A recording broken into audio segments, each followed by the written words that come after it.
ಮನೆಯ ಮಗಳಿವಳು ನಮ್ಮ ಪುಣ್ಯವತಿ. ನಿಮ್ಮ ಮನಸ್ಸಿಗೆ ಖುಷಿ ಆಗುತ್ತೆ ಅನ್ನೋದಾದ್ರೆ ನನಗೆ ಎಷ್ಟು ಬೇಕಾದರೂ ಚುಚ್ಚು ಮಾತಾಡಿ, ನಾನು ಸಹಿಸ್ಕೋತೀನಿ. ಆದರೆ ನಿಮಗೆ ಸಹಾಯ ಮಾಡೋಕ್ಕೆ ನನಗೆ ಅವಕಾಶ ಮಾಡಿಕೊಡಿ ನಂದನ್ ಅವರೇ. ಈ ರೀತಿಲಾದರೂ ನಿಮಗೆ ನೆರವಾಗಿ ನನ್ನ ಮನಸ್ಸು ಹಗುರ ಆಗ್ತೈತೆ. ಓಹೋ ಹಾಗ ಅಂದರೆ ನೀನು ಮಾತ್ರ ಗಿಲ್ಟಿಂದ ಆಚೆ ಬಂದು ಆರಾಮಾಗಿರ್ಬೇಕು ಅಲ್ವಾ? ನಾನೇನು ಮಾಡಬೇಕು?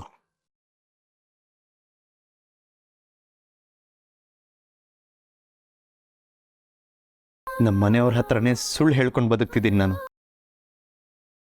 ನನ್ನ ಅಪ್ಪ ಅಮ್ಮ ಅಜ್ಜಿ ಇವರೆಲ್ಲರ ಹತ್ರ ಎಂಥ ದೊಡ್ಡ ಸತ್ಯನ ಮುಚ್ಚಿಡ್ತಿದ್ದೀನಿ ನಾನು. ಈ ಗಿಲ್ಟಿಂದ ನಾನು ಯಾವಾಗ ಆಚೆ ಬರ್ತೀನಿ?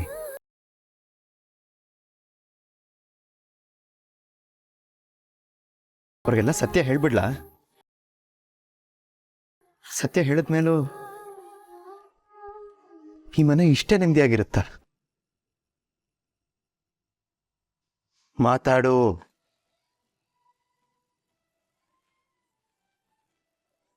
ನೀನ್ ಯಾಕೆ ನಿನ್ ಬಗ್ಗೆ ಮಾತ್ರ ಯೋಚಿಸ್ತಿದ್ಯಾ? ನನ್ನ ಮನ್ಸಲ್ಲಿ ಏನ್ ನಡೀತಿದೆ ಅಂತ ಒಂದು ಕ್ಷಣ ಆದ್ರೂ ಯೋಚಿಸಿದ್ಯಾ ನೀನು? ನನ್ ಬಿಡು, ನಿನ್ ಸ್ವಂತ ತಂಗಿ ಬಾಳೆ ಹಾಳಾಗ್ತಿದ್ಯಲ್ಲ, ಅವಳ ಬಗ್ಗೆ ಯೋಚಿಸಿದ್ಯಾ ನೀನು? ಇದೆಲ್ಲ ನೀನ್ ಮಾಡಿರೋ ತಪ್ಪಿಂದ ಆಗಿರೋದು ಪದ್ಮಿನಿ. ಆದ್ರೆ ಈಗಲೂ ನೀನು ನಿನ್ ಮನ್ಸನ್ನ ಹಗುರ ಮಾಡ್ಕೊಳ್ಳೋ ಬಗ್ಗೆ ಮಾತ್ರ ಯೋಚಿಸ್ತಿದ್ಯಾ? ಇಲ್ಲ ನಂದನ್ ಅವರೇ, ನಾನು ಅವತ್ತು ಹೋಗಿ ತಪ್ಪು ಮಾಡಿದೆ ಅನ್ನೋದು ಎಷ್ಟು ಕಾಡ್ತಾಯ್ತೋ, ಆ ತಪ್ಪಿಂದ ನಿಮ್ಗೆ ಅನ್ಯಾಯ ಆಯ್ತಲ್ಲ, ನನ್ನ ತಂಗಿ ಜೀವನ ಹಾಳಾಯ್ತಲ್ಲ ಅನ್ನೋದು ಬರೀ ನನ್ನ ಕಾಡ್ತಿಲ್ಲ, ಕುಯ್ತೈತೆ ನಂದನ್ ಅವರೇ. ನನಗೆ ಒಂದೇ ಒಂದು ನಿಮಿಷ ಮಾತಾಡಕ್ ಬಿಡಿ, ನಾನು ನಿಮ್ಗೆಲ್ಲ ಹೇಳಿ ಅರ್ಥ ಮಾಡಿಸ್ತೀನಿ. ಏನು ಬೇಕಾಗಿಲ್ಲ.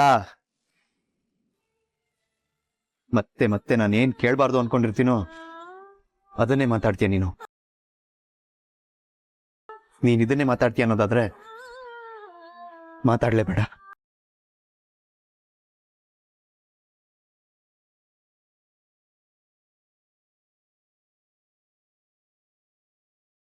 ನಂದನ್ ಅವರೇ, ಬೇಡ, ನಾನೇ ತಗೊಳ್ತೀನಿ.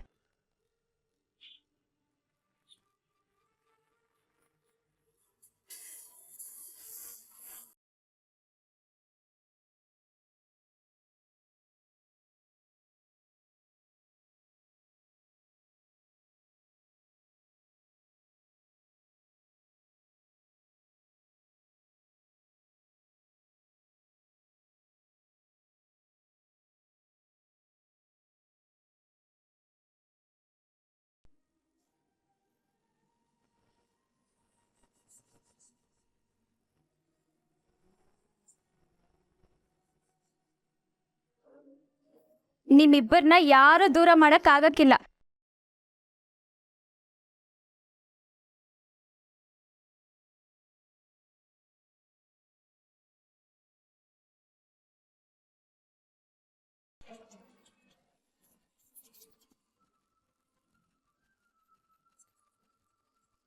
ನೀವಿಬ್ರು ಎಷ್ಟೇ ದೂರ ಹೋದ್ರು ಅದ್ಯಾವ್ರು ನಿಮ್ಮಿಬ್ಬರನ್ನ ಒಂದ್ ಮಾಡ್ತಾನೆ ಅನ್ನೋದಕ್ಕೆ ಇದೇ ಸಾಕ್ಷಿ ಅಕ್ಕ.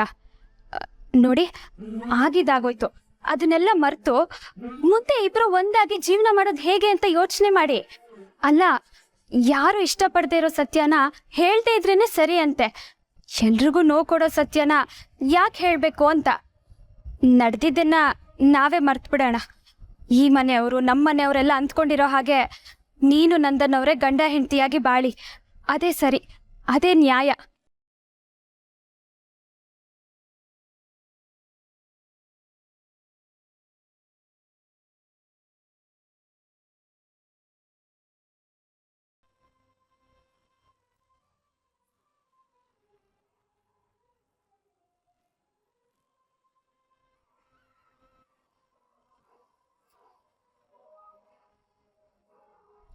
ರೀ, ಯಾಕ್ಲಿಲ್ಲ? ಏನಾಯ್ತು?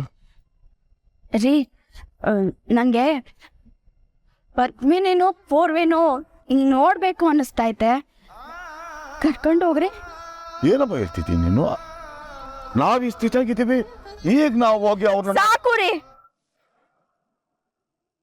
ಇಂಥದ್ದೇನಾರ ಒಂದ್ ನೆಪ ಹೇಳಿ ನನ್ ಬಾಯಿ ಮುಚ್ಚಿಸ್ಬೇಡಿ ನೀವು. ನಂಗೆ ಗೊತ್ತೈತೆ ನಾವಿರೋ ಸ್ಥಿತಿನಾಗೆ ಅವ್ರ ಮುಂದೆ ಹೋಗಿ ನಿಂತ್ಕೊಳಕ್ ನಮ್ ಕೈಲಿ ಆಗಕ್ಕಿಲ್ಲ ಅಂತವ. ಆದ್ರೆ ಈ ತಾಯಿ ಹೃದಯ ಆಯ್ತಲ್ಲ, ಇವೆಲ್ಲ ಲೆಕ್ಕಕ್ಕಿಲ್ಲ ಅವಕ್ಕೆ. ಎಂತ ಕೆಟ್ಟ ತಾಯಿ ಅಂತ ನನ್ ಬಗ್ಗೆ ನನಗೆ ಅಸಹ್ಯ ಆಗ್ತೈತೆ. ನನ್ನಿಬ್ರು ಬೆಳೆದ ಮಕ್ಳನ್ನ ಒಂದ್ ಕಿತನಾರ ಫೋನ್ ಮಾಡಿ ವಿಚಾರ್ಸಕ್ ಮಕ ಇಲ್ಲ ನನ್ಗೆ. ಒಂದ್ ಮಗಳನ್ನ ಮದುವೆ ಮಾಡಿ ಗಂಡನ್ ಮನೆಗ್ ಕಳ್ಸಿದೀವಿ. ಅವ್ರ ಮನೆಗ್ ಹೋಗಿ ನೋಡ್ಕೊಂಡ್ ಬರೋದಲ್ಲ. ಹಲೋ ಪದ್ಮಿನಿ, ಸಂದಾಗಿದ್ಯಾ? ಅಲ್ಲೆಲ್ಲದಕ್ಕೂ ಹೊಂದ್ಕೊಂಡಿದ್ಯಾ ತಾನೇ?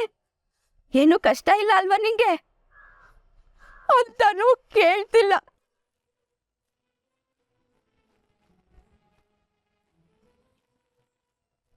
ಪೂರ್ವಿನಾ, ನೀನು ಅಲ್ಲೇ ಇದ್ದು ಓದ್ಕೋ ಅಂತ ಅಲ್ಲೇ ಸುಮ್ನೆ. ಆ ಮಗಿಗೆ ಆ ಮನೇಲಿರಕ್ಕೆ ಬಿಲ್ಕುಲ್ ಇಷ್ಟ ಇಲ್ಲ.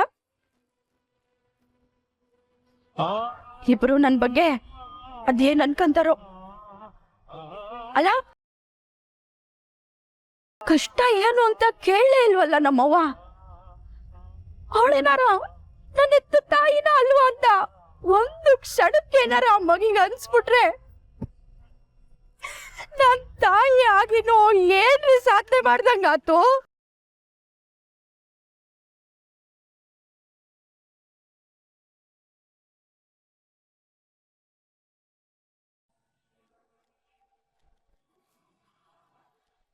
ಅಮ್ಮಾಜಿ ಹೇಳು. ನಿಮ್ಮ ಹತ್ರ ಒಂದು ವಿಷಯ ಮಾತಾಡಬೇಕಾಗಿತ್ತು. ಹೇಳು ಜಯಂತಿ. ಏನಿಲ್ಲ, ಪಾಪ ನಂದನ್ಗೆ ಏಟಾದಾಗ್ಲಿಂದ ಪದ್ಮಿನಿ ಅವನ್ನ ನೋಡ್ಕೊಳ್ಳೋದೇ ಕೆಲಸ ಆಗೋಗಿದೆ. ನಿನ್ನೆ ರಾತ್ರಿ ಪದ್ಮಿನಿ ಸರಿಯಾಗಿ ನಿದ್ದೆ ಮಾಡಿದ್ಲೋ ಇಲ್ವೋ ಗೊತ್ತಿಲ್ಲ. ಮತ್ತೆ ಬೆಳಗ್ಗೆ ಎದ್ದಾಗ್ಲಿಂದ ತಿಂಡಿ ಊಟ ಅಂತ ಕೆಲಸ ಶುರು ಮಾಡಿದ್ಲು. ಆಮೇಲೆ ಸ್ನಾನ ಅದು ಇದು ಅಂತ ತುಂಬಾ ಕೆಲಸ ಇರುತ್ತೆ ಅಲ್ವಾ. ಅದಕ್ಕೇನೀಗ? ಅದಕ್ಕೆ ಎಲ್ಲ ಕೆಲಸನೂ ಅವಳೊಬ್ಳೆ ಯಾಕೆ ಮಾಡ್ಬೇಕು ಅಮ್ಮಾಜಿ? ನಾನು ಚಂಚಲನೂ ಕೆಲಸ ಮಾಡ್ತೀವಿ. ಅದು ಅಲ್ಲದೆ ಈ ಮನೆ ಅವಳಿಗೆ ಹೊಸ್ತು. ಎಲ್ಲ ಕೆಲಸನೂ ನಿಭಾಯಿಸೋಕೆ ಹೋಗಿ ಏನಾದರೂ ಎಡವಟ್ಟು ಮಾಡಿಬಿಟ್ರೆ ಕಷ್ಟ ಆಗತ್ತಲ್ವಾ ಅಮ್ಮಾಜಿ? ಅದನ್ನ ನಾನೇ ಹೇಳಕ್ ಹೋದ್ರೆ ಪದ್ಮಿನಿ ಏನು ಅನ್ಕೊಳ್ತಾಳೋ ಏನೋ. ಅದಕ್ಕೆ ನೀವೇ ಒಂದು ಮಾತು ಹೇಳಿ ಅಮ್ಮಾಜಿ. ಅವಳಿಗೂ ಬರಕ್ಕೆ ಹೇಳ್ಬಿಟ್ಟಿದ್ದೀನಿ. ಅವಳೇ ಬಂದ್ಲು. ಚಿಕ್ಕತ್ತೆ ನನ್ನ ಕರೆದ್ರಿ, ಏನಾದ್ರೂ ಬೇಕಿತ್ತಾ?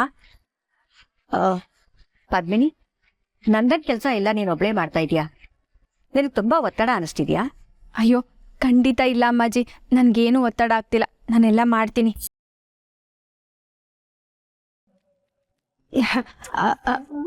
ಪದ್ಮಿನಿ, ನೀನೊಬ್ಳೇ ಕೆಲಸ ಯಾಕೆ ಮಾಡ್ಬೇಕು? ನಾನು ಚಂಚಲ ಇದೀವಲ್ಲ, ಕೆಲ್ಸನ ಹಂಚ್ಕೋತೀವಿ.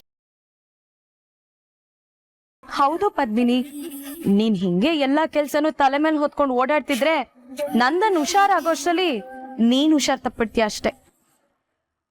ಹಂಗೆಲ್ಲ ಏನೂ ಇಲ್ಲ. ನಾನು ಏನ್ ಮಹಾ ಮಾಡ್ತಾ ಇದ್ದೀನಿ, ಅವ್ರಿಗೆ ಊಟ ತಿಂಡಿ ಮಾಡ್ಸೋದು, ವಾಕ್ ಮಾಡ್ಸೋದು, ಸ್ನಾನ ಮಾಡ್ಸೋದು ಅಷ್ಟೇ ಅಲ್ವಾ. ಇಷ್ಟೆಲ್ಲ ನಾನು ಕೆಲಸ ಅಂತ ಮಾಡ್ತಿಲ್ಲ, ಇದೆಲ್ಲ ನನ್ನ ಕರ್ತವ್ಯ. ಇದನ್ನ ನಾನೇ ಮಾಡ್ತೀನಿ.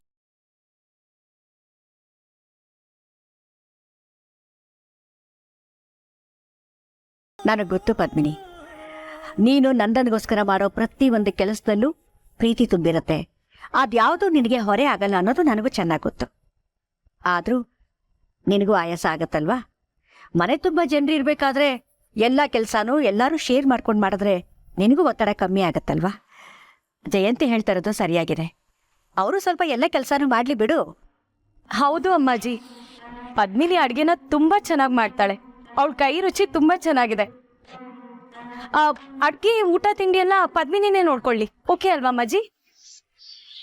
ಹಾ ಅಮ್ಮಜ್ಜಿ ನಂದನ್ಗೆ ತಿಂಡಿ ತಿನ್ಸೋದು ಊಟ ಮಾಡಿಸೋದು ಆ ಕೆಲಸ ನಾನು ನೋಡ್ಕೊಳ್ತೀನಿ. ನಂದನ್ಗೆ ವಾಕ್ ಮಾಡ್ಸೋದು ನಾನ್ ಮಾಡ್ತೀನಿ. ಅವ್ನ್ ಡ್ರೆಸ್ ಚೇಂಜ್ ಮಾಡ್ಸೋದು ಸ್ನಾನ ಮಾಡ್ಸೋದು ಜೆನಿ ನೋಡ್ಕೋತಾರೆ. ಓಕೆ ಅಲ್ವಾ?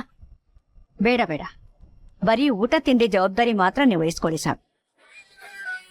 ಉಳಿದಂತೆ ಅವನಿಗೆ ತಿಂಡಿ ತಿನ್ಸೋದು, ಊಟ ಮಾಡಿಸೋದು, ಸ್ನಾನ ಮಾಡಿಸೋದು, ಟ್ಯಾಬ್ಲೆಟ್ ಕೊಡೋದು, ವಾಕ್ ಮಾಡಿಸೋದು ಎಲ್ಲವೂ ಪದ್ಮಿನಿನೇ ಮಾಡಬೇಕು.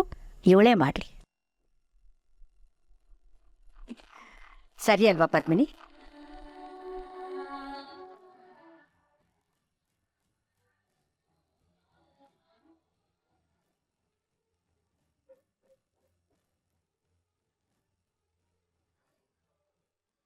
ಸಮಾಧಾನ ಮಾಡ್ಕೊಬೇಕು. ಇಲ್ಲ, ನನಗೆ ಸಮಾಧಾನ ಇಲ್ಲ ರೀ. ಅವ್ರಿಬ್ರು ನೋಡ್ಬೇಕು ರೀ. ಕರ್ಕೊಂಡು ಹೋಗ್ರಿ, ದಯವಿಟ್ಟು ಕರ್ಕೊಂಡು ಹೋಗ್ರಿ. ಹೇ, ಕೂತ್ಕೋ ಕೂತ್ಕೋ. ಸಮಾಧಾನ ಮಾಡ್ಕೊ. ನೋಡು ಇಲ್ಲ, ಒಂದ್ಕಿತ ನನ್ನ ಮಾತು ಕೇಳು. ನನಗೂ ಅರ್ಥ ಆಗ್ತೈತಿ, ತಾಯಿ ಮನಸ್ಸು ಹೆಂಗೆ ಯೋಚನೆ ಮಾಡ್ತೈತಿ ಅಂತ ನನಗೂ ಅರ್ಥ ಆಗ್ತೈತಿ. ನನಗೂ ಅಪ್ಪನಾಗಿ ಅವ್ರನ್ನ ಮಾತಾಡಿಸ್ಬೇಕು, ಅವ್ರು ನೋಡ್ಕೊಂಬರ್ಬೇಕು, ಒಂದು ಸಾರಿ ಪ್ರೀತಿಯಿಂದ ಯಾರಿಗೆ ಒತ್ಕೋಬೇಕು ಅಂತ ನನಗೂ ಅನ್ನಿಸ್ತೈತಿ. ಅದೇನು ಮಾಡೋದು ಹೇಳು? ಎಂಥ ಸ್ಥಿತಿಗಿದ್ದೀವಿ ನಾವು? ಇವಾಗ ಹೋಗ್ಬಿಟ್ಟು ಅವ್ರ ಮುಂದೆ ನಿಂತ್ಕೊಂಡ್ರೆ ಸುಮ್ಮನೆ ಬಿಡ್ತೀವ? ನಮ್ಮ ಸ್ಥಿತಿ ಹೇಳ್ಕೊಂಡ್ಬಿಡ್ತೀವಿ, ಅವ್ರಿಗೂ ಅರ್ಥ ಆಗ್ತೈತೆ. ನಮ್ಮ ದುಃಖನ ಅವ್ರ ತವ ಹಂಚ್ಕೊಂಡ್ಬಿಟ್ರೆ ಅವ್ರಿಗೂ ದುಃಖ ಆಗಕ್ಕಿಲ್ವಾ? ಅಲ್ವಾ? ಯೋಚನೆ ಮಾಡೋ. ನೋಡು, ನಾವು ಗಟ್ಟಿಯಾಗಿ ಕುಂತ್ಕೊಳ್ಳವ, ಆಮೇಲೆ ಒಟ್ಟಿಗೆ ಹೋಗೋ ನೋಡ್ಕೊಂಬರೋ. ಈಗ ನೋಡು, ನಮ್ಮ ಪದ್ಮಿನಿ ಚೆನ್ನಾಗಿ ಅವಳತ್ವ, ಅವಳು ಖುಷಿಯಾಗಿ ಇರ್ತಾಳೆ. ಅಳಿಯೋದು ಭಾಳ ಚೆನ್ನಾಗಿ ನೋಡ್ಕೊಂತಾರೆ. ಇನ್ನು ಪೂರ್ವಿಗೆ ಅಲ್ಲಿರಕ್ಕೆ ಇಷ್ಟ ಇಲ್ದಿದ್ರು ಪದ್ಮಿನಿ ಅವಳಲ್ಲ ಜೊತೆಗೆ, ಅದಕ್ಕೆ ಖುಷಿಯಾಗಿರ್ತಾಳೆ. ಅವ್ರ ಬಗ್ಗೆ ತಲೆ ಕೆಡಿಸ್ಕೊಬೇಡ. ನಾನು ಹೇಳಿದ್ನಲ್ಲ ಆಗ್ಲಿ, ಒಂಚೂರು ಗಟ್ಟಿ ಆಗಮ್ಮ, ಆಮೇಲೆ ಹೋಗಿ ಅವ್ರ ಜೊತೆ 1-2 ದಿವಸ ಇತ್ತು ಬಂದ್ಬಿಡುವ ಖುಷಿಯಾಗಿ. ಆಮೇಲೆ ಬರ್ರಿ ಇಲ್ಲಿಂದ ಕರೆಯವ.